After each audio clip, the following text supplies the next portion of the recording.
Cigarette और तंबाकू से ज्यादा खतरनाक है समोसे जलेबी। इस तरह की एक रिपोर्ट स्वास्थ्य मंत्रालय को मिली है, जिसके आधार पर कहा जा रहा है कि भारत में मोटापे का स्तर इतनी तेजी से बढ़ रहा है कि 2050 तक 45 करोड़ की आबादी मोटापे का शिकार होगी।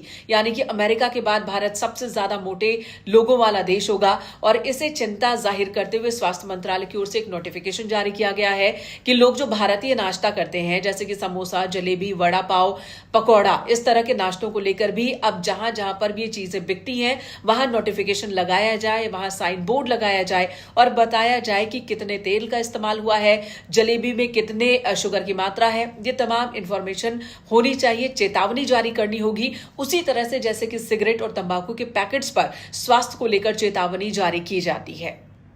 यदि हम छोटे व्यापारी जो सड़कों पे समोसा बेचते हैं, जलेबी बेचते हैं, इसके साथ साथ मैकडॉनल्ड्स जैसी ईटरीज को भी हमें रेगुलेट करना होगा। वहां के ग्राहकों को भी हमें एक प्रकार से वहां भी जागरूकता फैलाना होगा कि ये भी फूड बहुत अनहेल्दी है। तो दोनों प्रकार से एक लेवल प्लेइंग फील्ड हमें बनाना होगा हमारे देश में। यदि हम हमारे भावी पीढ़ी को, खास करके जो फ्यूचर जनरेशंस को हेल्दी बनाना चाहते हैं, ओबेसिटी को रोकना चाहते हैं, एक प्रकार से रिवर्स करना चाहते हैं, क्योंकि आज दुनिया का सबसे विकसित देश अमेरिका में उनका मैं मानता हूं कि सबसे बड़ी जो चुनौती है, सबसे बड़ी आर्थिक चुनौती, राजनीतिक चुनौती, सामाजिक चुनौती, वो ओबेसिटी या मोटापा है।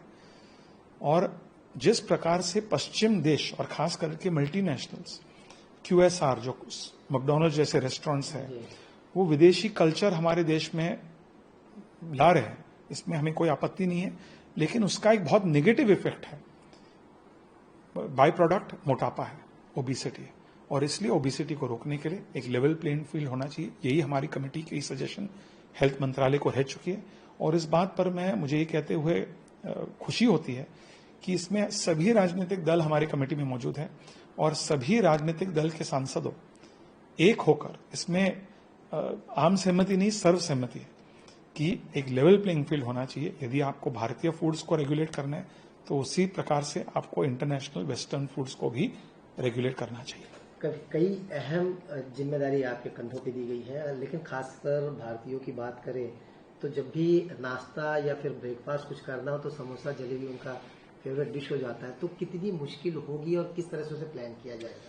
देखिए, ये एक पर्सनल लाइफस्टाइल पे आधारित है। मैं नहीं मानता हूं कि सरकार किसी को कहे कि आपको ये करना चाहिए, नहीं करना चाहिए। सरकार का काम क्या होता है? फॉर एग्जाम्पल, आज स्मोकिंग एक बहुत ही हार्मफुल प्रोडक्ट है। इससे कैंसर होती है, हार्ट डिजीज होती है, पूरे विश्व में लोगों को पता है। मेरे स्वर्गीय पिताजी जब सांसद हुआ करते थे, उन्होंने सुप्रीम कोर्ट में एक जनहित याचिका दर्ज की कि स्मोकिंग को पब्लिक प्लेसेस में बैन करना चाहिए। स्मोकर के लिए नहीं, सेकंड हैंड स्मोकर के लिए, जो स्मोक नहीं कर रहे हैं लेकिन ट्रेन पे किसी एक स्मोकर के बगल में बैठा हुआ है, एक रेस्टोरेंट में बैठा हुआ है, वो सेकंड हैंड स्मोक इनहेल कर रहा है, उसकी वजह से वो उनको प्रॉब्लम हो रही है। तो सरकार का काम है, आज सिगरेट्स पे बहुत ज्यादा tax state government, central governments लागू कर रहे हैं, लेकिन उसके बावजूद लोग सिगरेट पी रहे हैं।